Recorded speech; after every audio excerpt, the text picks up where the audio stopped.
Today, our boy was getting married. Not my boy, of course. Marcus had made that distinction clear from the very beginning. But after 12 years of school plays and soccer games, college visits, and late-night phone calls when he was homesick at Harvard, the word "our" had crept into my vocabulary without permission, like a weed that grows beautiful flowers, making you forget it was never supposed to be there. Don't forget to subscribe to the channel and comment where you're watching from. The venue was everything Jennifer had dreamed of when she imagined her son's wedding day. The Riverside Country Club, with its manicured gardens and view of the lake, crystal chandeliers that cast rainbows on the ivory silk tablecloths, and centerpieces of white roses and baby's breath that probably cost more than most people's monthly rent. It was the kind of wedding that gets featured in magazines, the kind that makes other mothers whisper about how lucky some families are. I straightened my tie and thought about luck. Was it lucky that I'd met Jennifer at that coffee shop 13 years ago, when she was a single mother working 2 jobs to keep Marcus in private school? Was it lucky that her 7-year-old divorce had left her wary of men who made promises they couldn't keep? Was it lucky that Marcus, at 14, had looked at me with the cold assessment of someone who'd already learned that adults disappear when things get complicated? Or was it just life doing what life does, throwing people together and seeing what they make of each other? The drive to the country club was quiet. Jennifer fidgeted with her purse, checking and rechecking that she had the emergency sewing kit, the stain removal pen, the backup lipstick for touch-ups, the mother of the groom survival kit she'd been assembling for weeks. "You're nervous," I observed. "Of course I'm nervous. My baby is getting married." She paused, then added more quietly, "And I'm terrified Marcus is going to do something to embarrass you." I reached over and took her hand. "He's not going to embarrass me." She squeezed my fingers. "You don't know him like I do. When he's stressed, when he feels like he's losing control of a situation, he gets mean. He finds the thing that will hurt the most, and he goes for it." I did know that about Marcus. I'd learned it during his junior year of high school, when he'd been caught cheating on his SATs. Faced with the possibility of his Ivy League dreams crumbling, he'd lashed out at everyone within reach. Jennifer, his teachers, the guidance counselor who was trying to help him appeal the score cancellation, and me, especially me, because I was the easiest target, the one with the least claim to his loyalty. "He called you a replacement father," Jennifer continued, staring out the passenger window. "Said you were just some guy his mother was sleeping with who wanted to play house. Said you'd leave eventually, just like his real dad did, and then where would we be?" I remembered that conversation, if you could call it a conversation. Marcus screaming in our living room while I stood there taking it, because what else could I do? Fight with a 17-year-old boy who was already drowning in his own anger and fear? "But he didn't mean it," she said quickly. "He was scared and lashing out and—" "Jennifer." I stopped her. "I know he didn't mean it. And even if he did, it wouldn't matter. Some things are bigger than being wanted." She looked at me then, really looked at me, and I saw the same expression she'd worn on our wedding day. Wonder, maybe. Or disbelief that someone could love her and her complicated son without keeping a running tally of what it cost. The country club parking lot was already full when we arrived. Marcus's college friends, Sarah's extended family, neighbors and co-workers, and the collection of people who populate a young couple's life. I recognized some faces from the engagement party, others from various events over the years. But there were strangers, too, people whose presence felt like small mysteries waiting to be solved. Inside, the wedding coordinator bustled around with the focused efficiency of someone who'd orchestrated hundreds of these celebrations. She directed us to the family seating area, where Jennifer immediately began fussing over the flower arrangements and asking if the photographers had gotten enough shots of the groomsmen. I watched her maternal anxiety with the kind of fond recognition that comes from 12 years of marriage. She'd been like this before Marcus's high school graduation, before his college interviews, before every milestone that marked another step away from needing her. Love, I'd learned, often looked like worry wearing a party dress. "Mr. Thompson?" The wedding coordinator appeared at my elbow. "The photographer would like some family photos before the ceremony begins." Family photos. Another small battleground in the complex geography of blended families. We gathered in the garden for the formal portraits.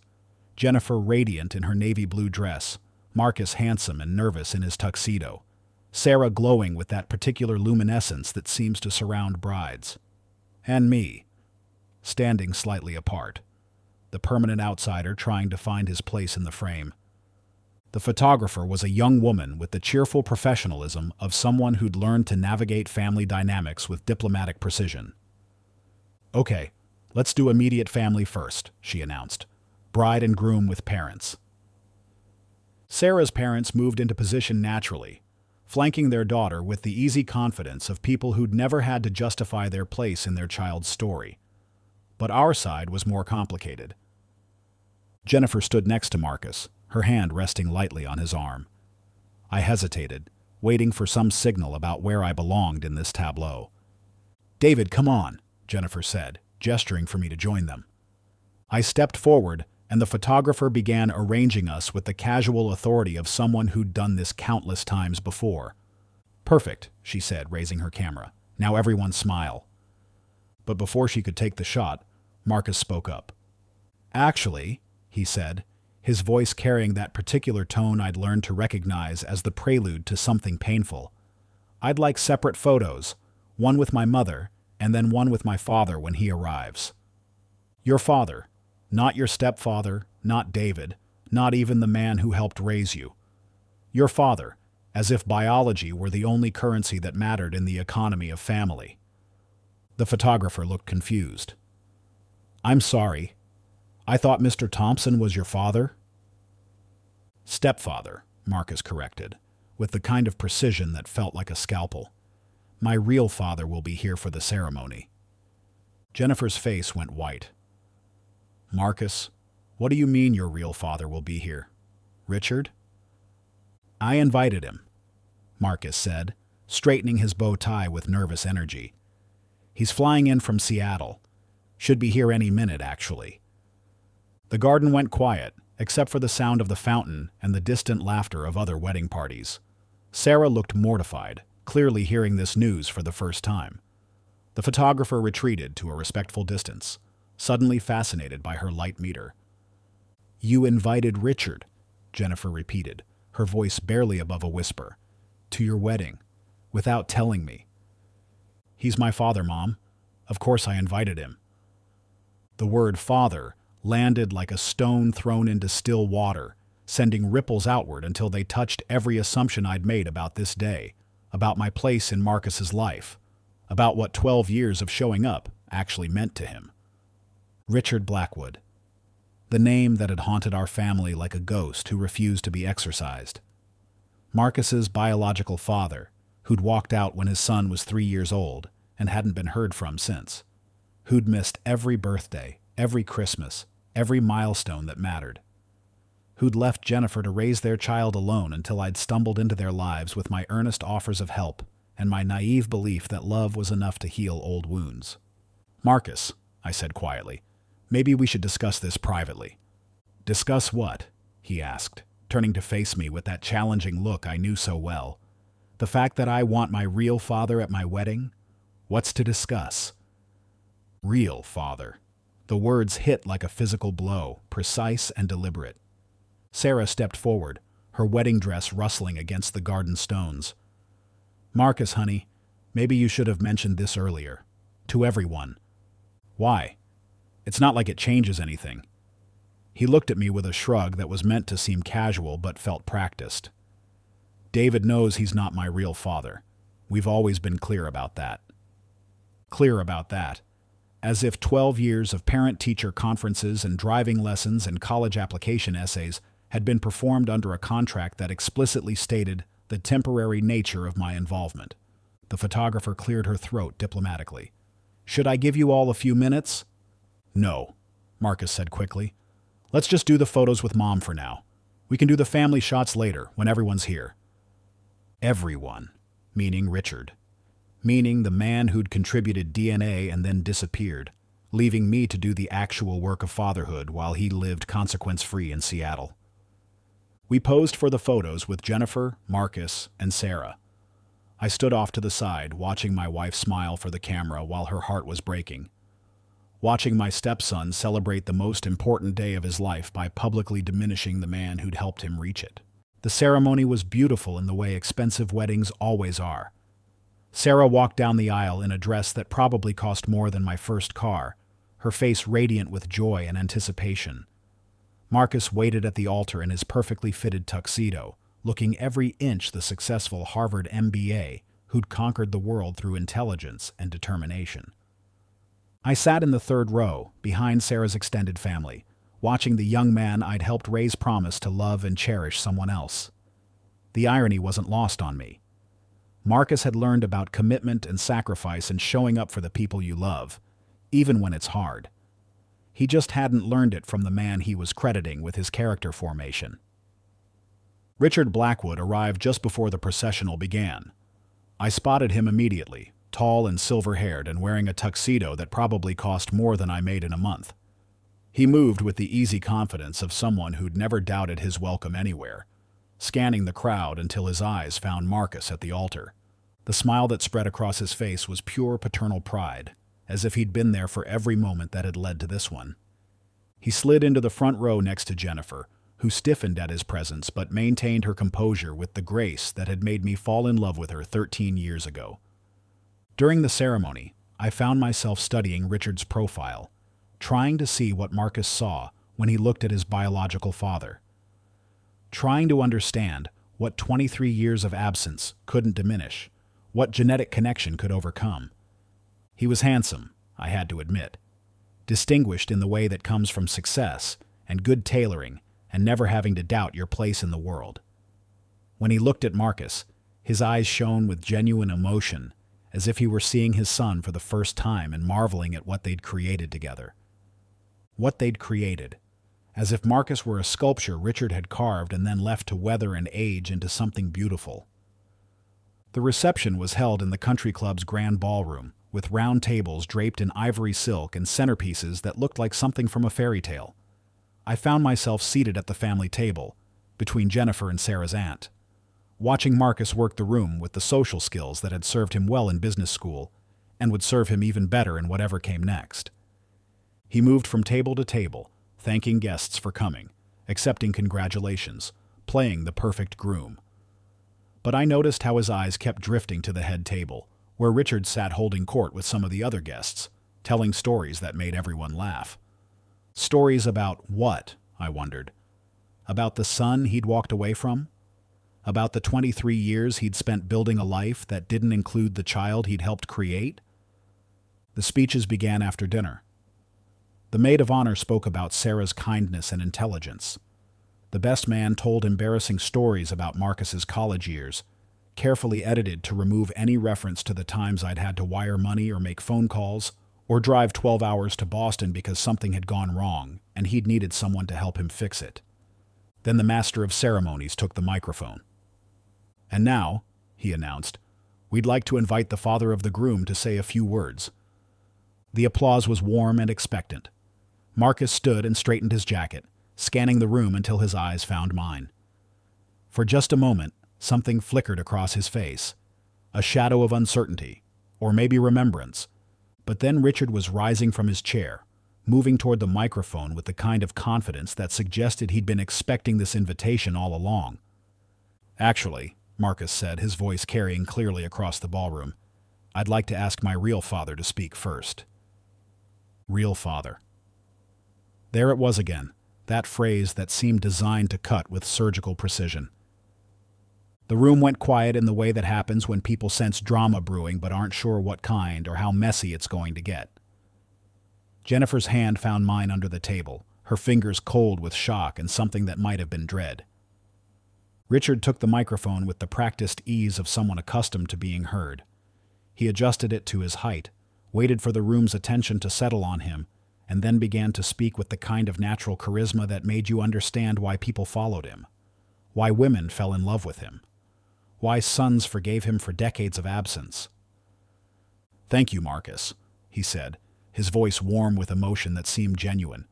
"I have to say, standing here tonight, looking at the man my son has become, I couldn't be prouder." My son.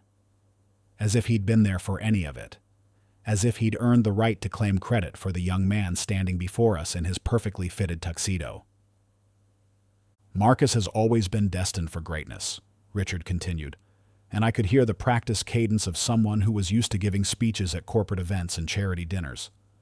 Even as a child, he had that special spark, that drive that separates the extraordinary from the ordinary. Even as a child. What did Richard know about Marcus as a child? What memories was he drawing from? The first 3 years, before he'd decided that fatherhood was too complicated for his taste. And look at him now. Richard gestured toward Marcus with paternal pride that felt like a performance. Harvard MBA, successful career, beautiful bride. Everything a father could hope for in his son. Everything a father could hope for. Not everything a stepfather who'd actually done the work could take pride in. Everything a father who'd provided the genetic material could claim as his legacy. The applause was polite, but confused. Half the room knew the story, knew that Richard hadn't been at Marcus's high school graduation, or his college move-in day, or any of the moments that had actually shaped him. But the other half, Marcus's new in-laws and professional contacts and college friends, they saw what Richard wanted them to see, a proud father celebrating his son's achievements. I know I haven't always been as present as I would have liked, Richard continued, with the kind of calculated vulnerability that politicians use when they want to seem relatable. Business, travel, the demands of building a career, they kept me away more often than I wished. But I want you to know, son, that you were always in my thoughts, always in my heart, always in his heart, but never at a parent-teacher conference, never at a soccer game where Marcus scored his first goal, never during the week he'd had pneumonia in 8th grade and Jennifer had taken time off work to sit by his bedside, taking his temperature every 4 hours and calling me at lunch to report that his fever had finally broken. The truth is, Richard said, his voice taking on that confessional tone that made people lean forward in their chairs. Leaving you and your mother was the hardest thing I ever had to do. But I was young. I was scared. I didn't know how to be the father you deserved. The father you deserved. Interesting phrasing, as if his absence had been an act of selfless sacrifice rather than selfish abandonment. But watching you tonight, seeing the man you've become, I know that everything worked out the way it was supposed to. You didn't need me hovering over you, micromanaging your life. You needed the freedom to become yourself, and that's exactly what you did. The freedom to become yourself. A beautiful way to reframe 23 years of abandonment as intentional parenting strategy. Richard raised his champagne glass, and the room automatically followed suit. To Marcus and Sarah, he said, his voice ringing with paternal authority, and to the bright future that awaits them. May they have everything they deserve, and may they always remember that the best families are the ones we choose for ourselves. The families we choose for ourselves. The irony was so sharp it could have cut glass. He handed the microphone back to Marcus, who hugged him with an enthusiasm that made my chest ache. This was what Marcus had been missing, what I could never provide, the approval of the man who'd created him, and then walked away. Thank you, Dad, Marcus said, and the word landed like a slap across every assumption I'd made about our relationship. Then he looked out at the room, his eyes scanning the faces until they found mine. I also want to acknowledge David Thompson, he said, his voice shifting to a cooler, more formal register. My mother's husband. He's been very generous over the years, and I'm grateful for his financial support. Financial support. 12 years of my life reduced to a series of transactions. Every driving lesson, every college visit, every late-night conversation about girls and grades and what it meant to be a man, all of it condensed into gratitude for my checkbook. As I've always said, Marcus continued, that smile never wavering, that confidence never cracking. He's not my real dad. He's just Mom's ATM. But hey, at least he's a reliable one. The silence that followed was the kind that makes you aware of your own heartbeat. Someone dropped a fork. A baby cried in the distance. The air conditioning unit clicked on with a mechanical whir that seemed obscenely loud. Mom's ATM. Just Mom's ATM. I felt Jennifer's hand tighten on mine, felt her whole body go rigid with shock and embarrassment. Across the room, Sarah looked like she wanted to disappear into her wedding dress. Some of the guests laughed nervously, unsure whether this was meant to be funny or if they were witnessing something more uncomfortable. But Marcus seemed pleased with himself, like he'd just delivered the perfect punchline to a joke only he found amusing. I sat there for a moment, letting the words settle, letting the implications spread through the room like ripples from a stone thrown into still water. Mom's ATM. 12 years of my life, and that's how he saw me. Not as a father figure, not as a mentor, not even as a friend, just as a machine that dispensed money when the right buttons were pushed. The rational part of my mind understood what was happening. Marcus was performing for Richard, trying to prove that he'd never needed a replacement father, that he'd been waiting all along for the real thing to return. This was about insecurity and loyalty and the complicated psychology of abandoned children. But understanding doesn't always diminish the sting. I looked around the room at faces I'd come to know over the years. Sarah's parents, who'd welcomed me into their extended family. Marcus's college friends, some of whom I'd met during parents' weekends at Harvard. Neighbors and co-workers who'd watched me navigate the delicate dance of step-parenthood with varying degrees of success. What did they think now? That I'd been a fool to invest so much in someone else's child?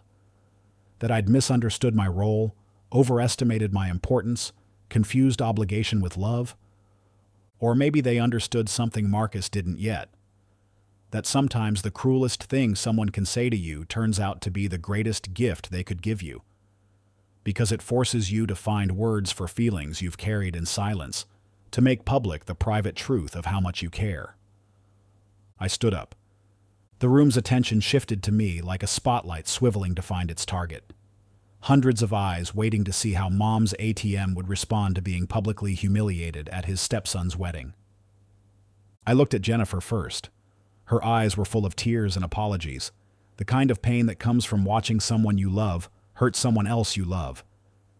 She opened her mouth to say something, but I shook my head slightly. This wasn't her moment to manage or fix or smooth over. Then I looked at Marcus.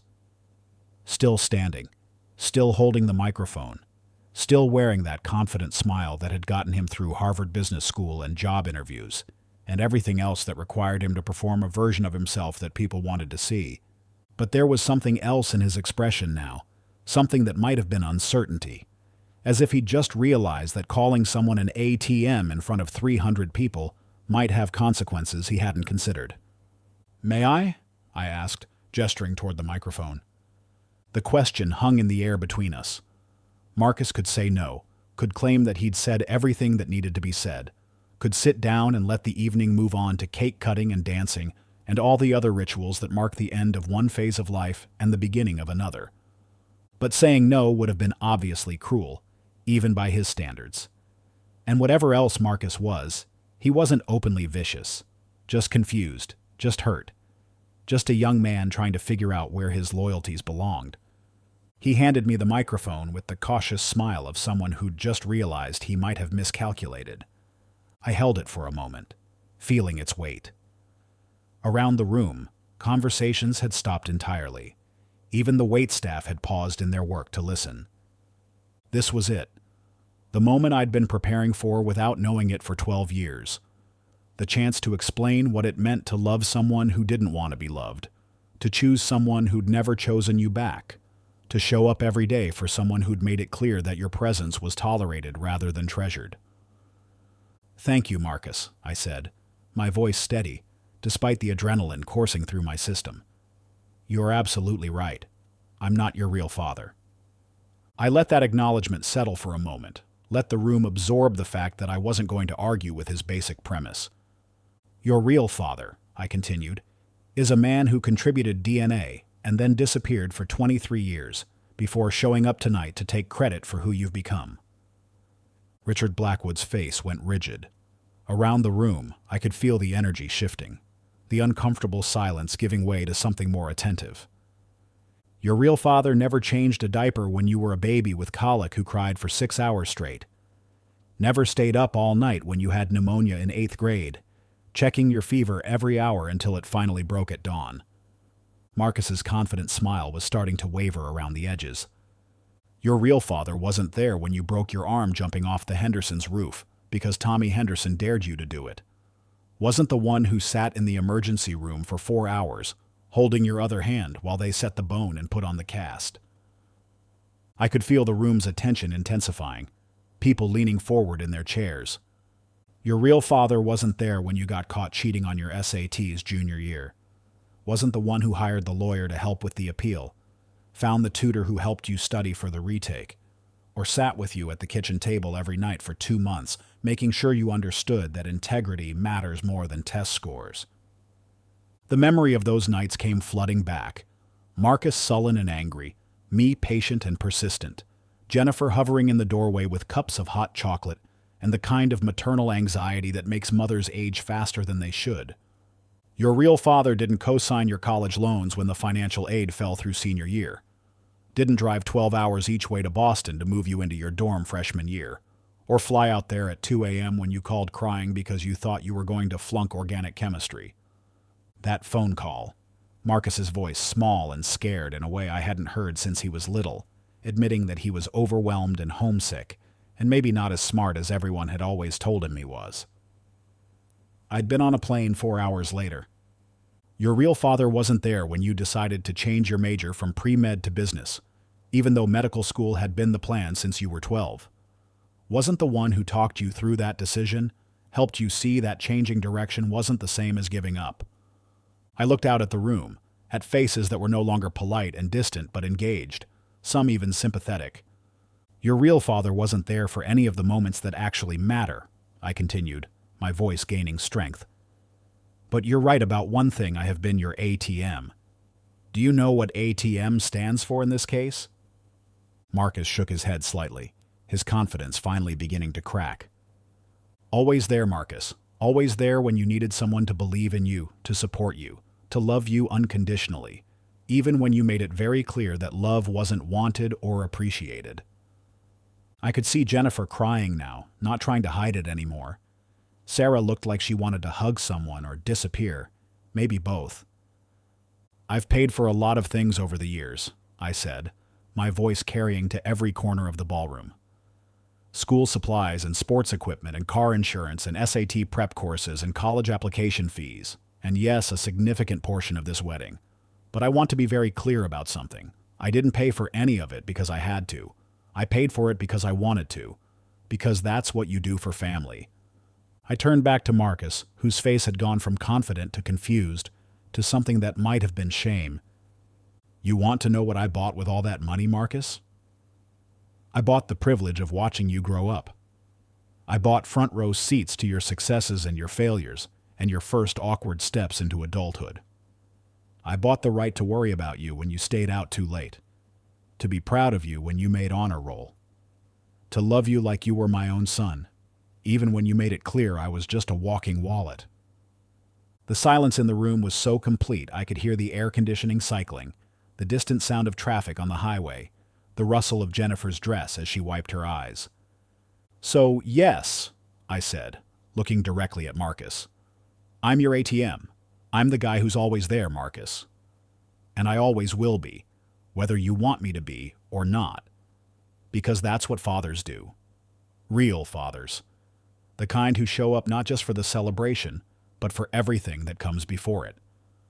I let my eyes find Richard Blackwood, who was studying his champagne glass like it contained the secrets of the universe.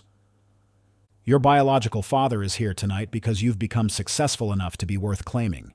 He's proud of your Harvard MBA and your career and your beautiful bride. All the external markers of success that look good in Christmas letters and LinkedIn profiles. Richard's jaw tightened, but he didn't look up. But he wasn't proud of you when you were 7 years old and struggling with reading comprehension, when the school counselor suggested you might have a learning disability and needed extra help. He wasn't proud of you when you were 14, and going through that phase where you dyed your hair black and wore nothing but band t-shirts, because you were trying to figure out who you were underneath all the expectations. Those had been difficult years. Marcus angry and confused, and pushing against every boundary we set. Testing to see if our love was conditional, if there was some line he could cross that would make us give up on him the way his biological father had. He wasn't proud of you when you were 16 and made the mistake that could have ruined your future, when you needed someone to help you understand that one bad decision doesn't define the rest of your life. I was being deliberately vague about the details, but Marcus knew what I was referring to. The party that got out of hand, the police involvement, the potential charges that could have derailed his college plans. The weeks of legal consultations and community service and long conversations about responsibility and second chances. He wasn't proud of you during all the years when you were just a regular kid who needed someone to believe he was worth investing in, worth fighting for, worth loving even when he couldn't love himself. I could feel the emotional temperature of the room shifting, the initial discomfort giving way to something deeper and more complex. I want to tell you something about being a father, Marcus. Being a biological father means you contributed genetic material to create a child. Being a real father means you show up every day for 18 years minimum to help that child become a person worth knowing. I looked around the room at the faces of people I'd come to know over the years, people who'd watched me navigate the complicated territory of step-parenthood. Being a real father means teaching your child how to ride a bike, even when they're convinced they're going to fall. It means helping with homework you don't understand, attending school plays where your kid has 3 lines and manages to forget 2 of them. It means staying calm when they wreck the car, wise when they ask impossible questions, patient when they test every boundary you've ever set. Sarah was crying now, quiet tears that she wiped away with her bouquet. Being a real father means loving someone enough to discipline them when they're wrong, support them when they're struggling, and celebrate them when they succeed.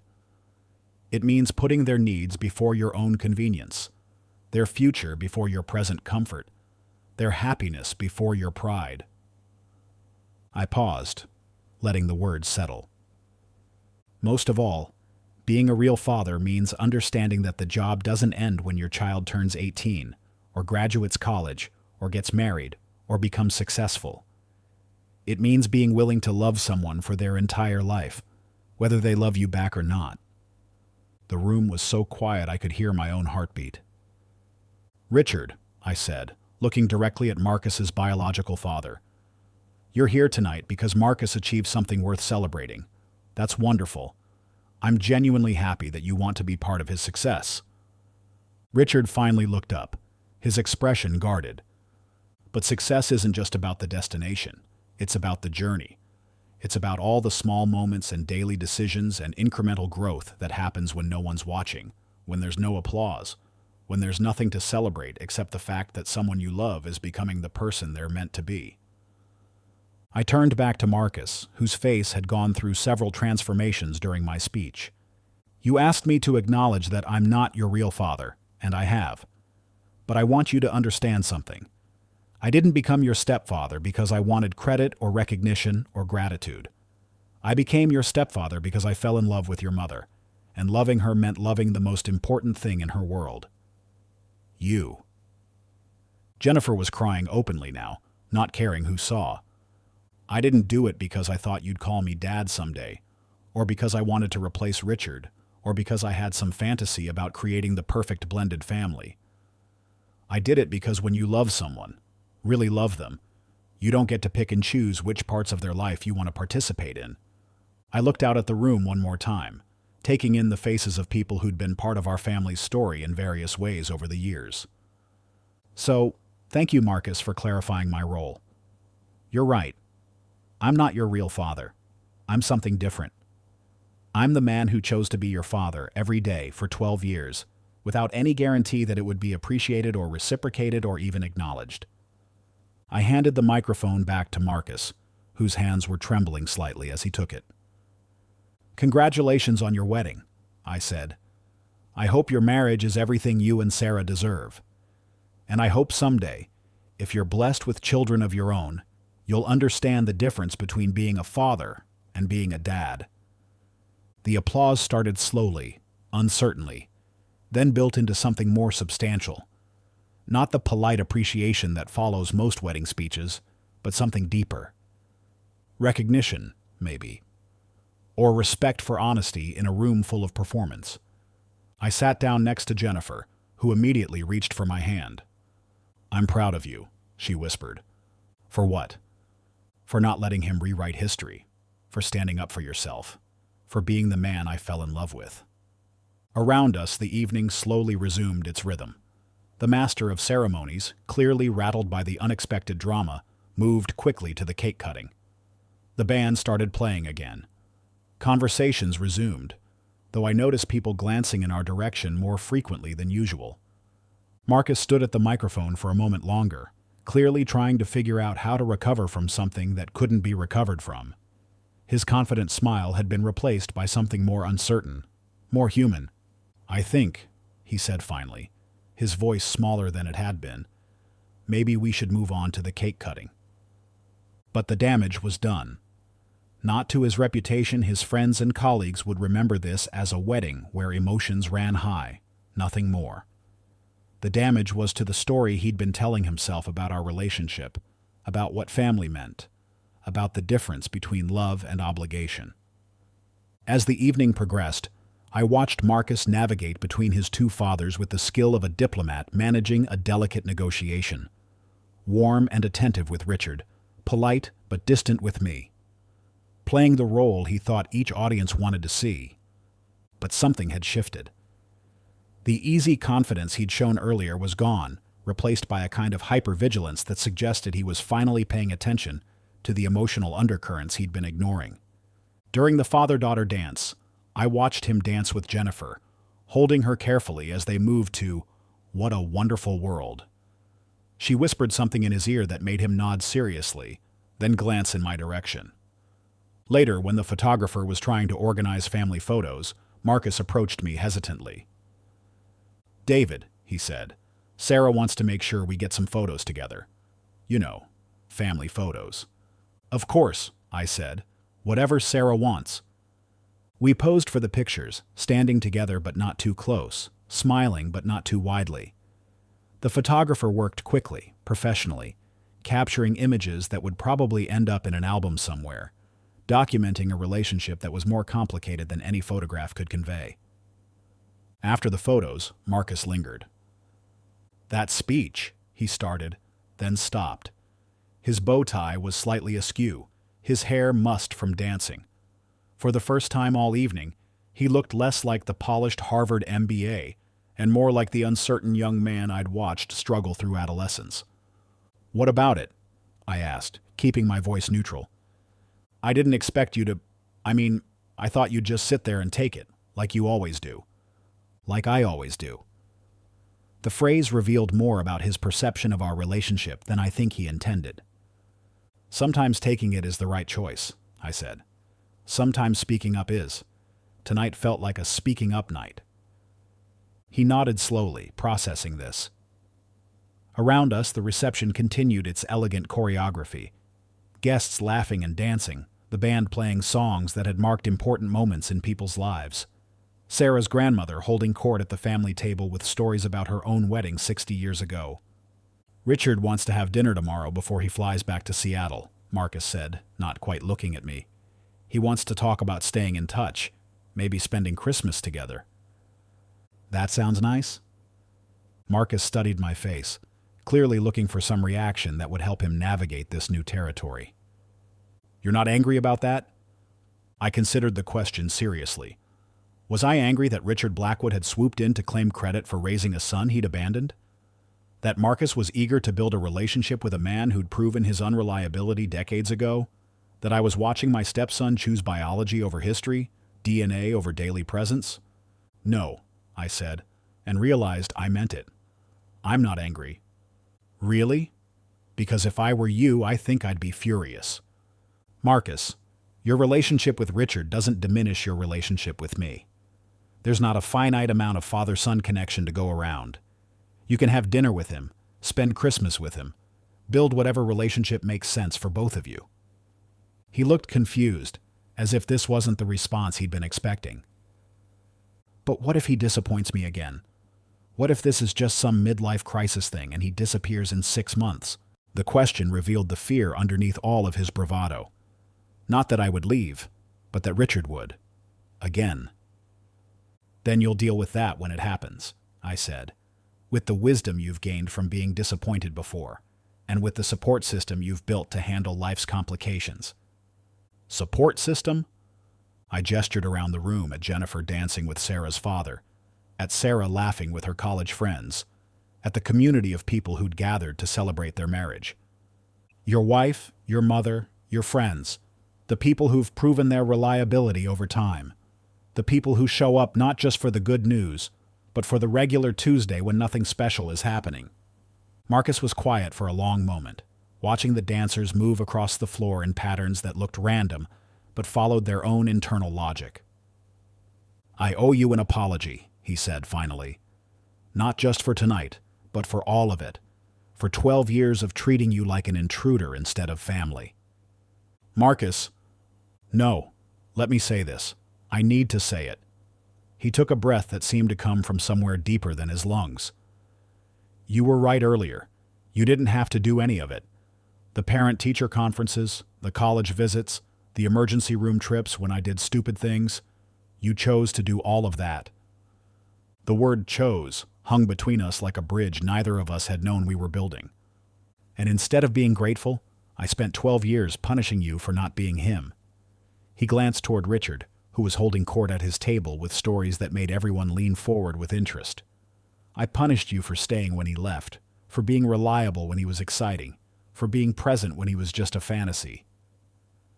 A young couple bumped into us as they made their way to the dance floor, apologizing profusely before disappearing into the crowd of swaying bodies.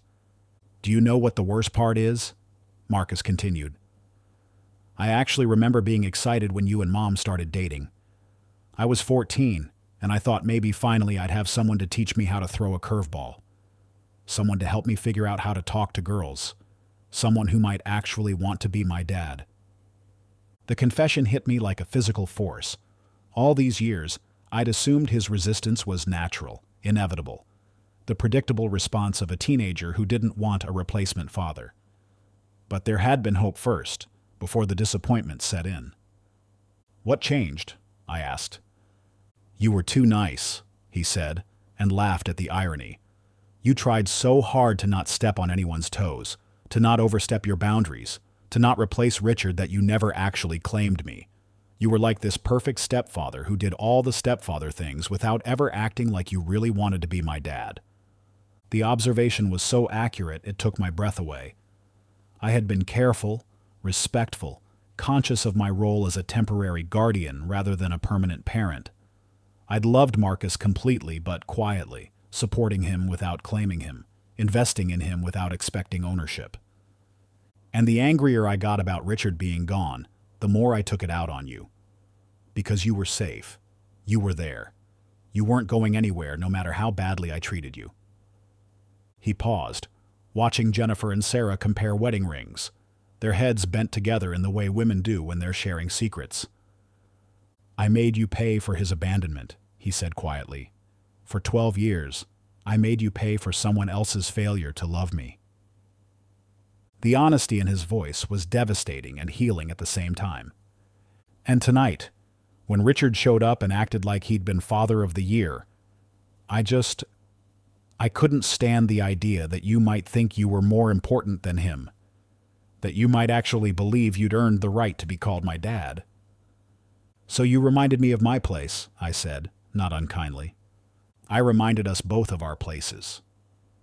And then you stood up there and reminded me that I had it backwards, that biology doesn't make you a father, that showing up makes you a father. Sarah appeared at Marcus's elbow, radiant in her wedding dress, but clearly exhausted by the emotional intensity of the evening. I'm sorry to interrupt, she said, but I wanted to thank you, David, for the speech, for everything, really. She hugged me with the kind of warmth that suggested she understood more about our family dynamic than she'd ever let on. Marcus talks about you sometimes, she continued, glancing at her new husband. He pretends he doesn't care, but he does. He's told me about the time you taught him to parallel park, about how you helped him pick out my engagement ring, about how you're the one who taught him that a man's word is his bond. Marcus looked surprised that she'd been paying attention to these details, that she'd noticed the small ways I'd influenced his character formation. He's also told me that he's scared of letting people get too close, scared of being vulnerable, scared of admitting that he needs anyone. But he does need you.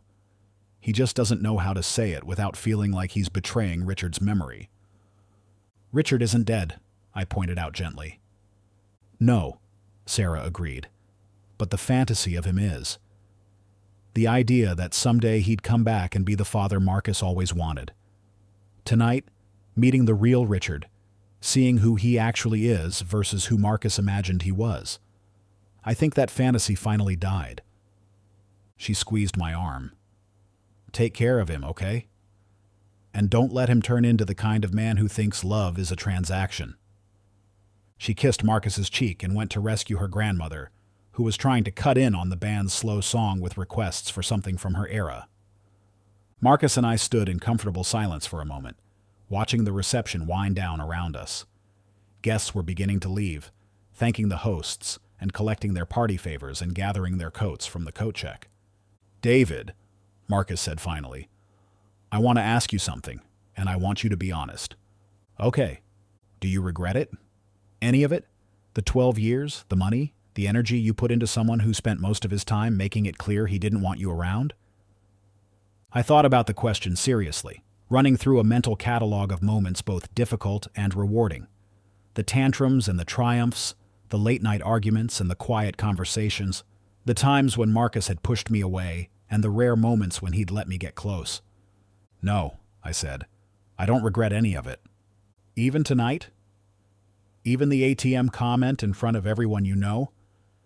Especially tonight, I said, because it finally gave us a chance to have this conversation, to clear the air about what we mean to each other. Marcus nodded slowly. So where do we go from here? How do I learn to be your son after 12 years of being your burden? You were never my burden, I said firmly. Complicated, yes. Challenging, absolutely. But never a burden. Then how do I learn to be your son? I smiled. The same way I learned to be your father. One day at a time. One conversation at a time. One decision at a time to choose love over fear, connection over protection, vulnerability over pride. The band was packing up their equipment, the waitstaff clearing tables with the efficient choreography of professionals who'd done this thousands of times. Jennifer appeared beside us, looking beautiful and tired and relieved that the evening was finally winding down. Are my boys ready to go home? She asked, and I noticed that she'd said boys, plural, without any of the hesitation that had marked our family conversations for years. Almost, Marcus said. Then he turned to me. David, I want to ask you something else. What's that? Would it be okay if I started calling you Dad? Not instead of Richard, but in addition to him? Because I think maybe I can have two fathers. One who gave me life, and one who taught me how to live it. The question hit me like a surprise gift, wrapped in ordinary words but containing something precious. I'd like that, I said, my voice rougher than I'd expected. Good, he said, and smiled. Because I have about 12 years' worth of Father's Days to make up for. Jennifer started crying again, the good kind of tears that come when a story finally finds its proper ending. Come here, she said, pulling both of us into a hug that felt like absolution. We stood there in the middle of the emptying ballroom, three people who'd been trying to figure out how to be a family for 12 years and had finally stumbled onto the answer. Not through grand gestures or dramatic revelations, but through the simple act of telling each other the truth. Later, as we drove home through the quiet streets of our suburban neighborhood, Jennifer asleep in the passenger seat and the wedding reception behind us like a dream we'd all shared, I thought about the speech I'd given. I'd stood up intending to defend myself, to explain my role in Marcus's life, to make sure everyone understood the difference between a father and a dad. But really, I'd been doing something simpler and more important. I'd been claiming my son, not in the legal sense. Marcus would always be Richard's biological child, and that was as it should be. But in the way that actually mattered, the way that would last long after wedding receptions and family drama and all the complications that come with blended families trying to figure out how to love each other. I'd been saying, out loud and in front of witnesses, that this young man was mine, that I'd chosen him, invested in him, believed in him, even when he couldn't believe in himself. That the 12 years I'd spent being his stepfather hadn't been an obligation or a duty or a series of transactions. They'd been a privilege. The ATM comment had hurt. There was no denying that. But it had also given me something I'd been waiting 12 years to receive. A chance to tell Marcus and everyone else exactly what he meant to me. Sometimes the cruelest thing someone can say to you turns out to be the greatest gift they could give you, because it forces you to find words for feelings you've carried in silence, to make public the private truth of how much you care. Marcus had called me an ATM as an insult, a way to diminish my role in his life and elevate Richard's importance. But I'd turned it into a declaration of love. Always there, Marcus. Always there when you need me. Always there when you don't. Always there, because that's what fathers do. Real fathers. The kind who show up not just for the celebration, but for everything that comes before it. 6 months later, Marcus called me at work on a Tuesday afternoon. Not because he needed money or advice or help with anything practical. Just because he'd had a good day at his new job and wanted to share it with his dad. "Dad," he said, and the words still sounded new in his mouth, like he was trying on clothes that finally fit. "I got the promotion, senior analyst. Sarah and I want to take you and Mom out to celebrate." "That's wonderful, son," I said, and that word felt new in my mouth too, even after all these years. "There's something else," he said. "Sarah and I have been talking about kids, about starting a family, and when we do, we want you to be their grandfather, not their step-grandfather or their mom's husband's dad or any of that complicated stuff. Just their grandfather." I had to clear my throat before I could respond. "I'd be honored." "Good," he said, "because I want them to learn what I learned, that the most important relationships aren't the ones you're born with. They're the ones you choose to keep." After we hung up, I sat at my desk for a few minutes, thinking about the long arc of family relationships. How they start with hope, get complicated by fear and pride and old wounds. Then sometimes, if you're lucky and patient and willing to tell the truth, they find their way back to love. Marcus had called me an ATM at his wedding, and I'd turned it into an acronym for devotion. Always there, Marcus. Always there because that's what love looks like when it's not performed or demanded or conditional. Always there because that's what fathers do. And now, finally, after 12 years of one-sided love and careful patience and believing in a future that sometimes seemed impossible, I had a son who understood the difference between biology and choice, between obligation and devotion, between being needed and being wanted. A son who chose me back. The evening of Marcus and Sarah's first wedding anniversary, they invited Jennifer and me to dinner at their apartment. Nothing fancy, just pasta and wine and the kind of conversation that happens when people care about each other's daily lives. As we were clearing the dishes, Sarah made an announcement that made Jennifer cry and Marcus grin and me feel like the luckiest man alive. "We're pregnant," she said, holding up a small ultrasound photo. 8 weeks along. Everything looks perfect." "Oh my God," Jennifer whispered, reaching for the photo with trembling hands. "Oh my God, I'm going to be a grandmother." "And I'm going to be a grandfather," I said, the words feeling strange and wonderful in my mouth. Marcus looked at me across the table. "Any advice for a first-time dad?" I thought about all the lessons I'd learned over the years, all the mistakes I'd made and wisdom I'd gained from loving someone who'd taken 12 years to love me back. "Show up," I said. "Every day, even when it's hard, even when they push you away, even when you don't know what you're doing. Just show up. The rest will figure itself out." That's it. That's everything. Later, as Jennifer and Sarah pored over baby name books and discussed nursery decorating ideas, Marcus and I stood on his apartment balcony looking out at the city lights. "I've been thinking about what I want to teach my kid," he said, "about what really matters in life. And I want to teach them that love isn't about blood. It's about choice. It's about showing up. It's about being always there for the people who matter to you." He paused, then added with a smile that reminded me of the little boy I'd never gotten to know. I learned that from my dad. My dad. After all these years, after all the complications and misunderstandings and small heartbreaks, he'd finally learned to call me by the name that mattered most. Not because I demanded it or earned it through some grand gesture, but because love, real love, eventually finds a way to call itself by its proper name. The wedding reception where Marcus had called me his mother's ATM felt like a lifetime ago. The hurt and embarrassment had faded, replaced by gratitude for the moment that had finally forced us to be honest with each other. Because sometimes the most devastating thing someone can say to you turns out to be the beginning of the most important conversation you'll ever have. Sometimes being reduced to an acronym helps you remember what you actually stand for.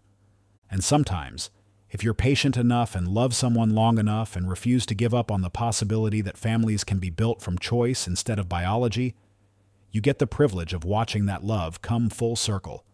Always there, Marcus. Always there. Because that's what fathers do. Always there because that's what love looks like when it finally learns to speak its own name. Thank you for joining me on this journey. If you enjoyed this story, please like this video, subscribe to the channel, and share your thoughts in the comments below. What did you think of David's response at the wedding? Have you ever had to stand up for yourself in a difficult family situation? Let me know your experiences in the comments. Click on the playlist to listen to more stories like this one.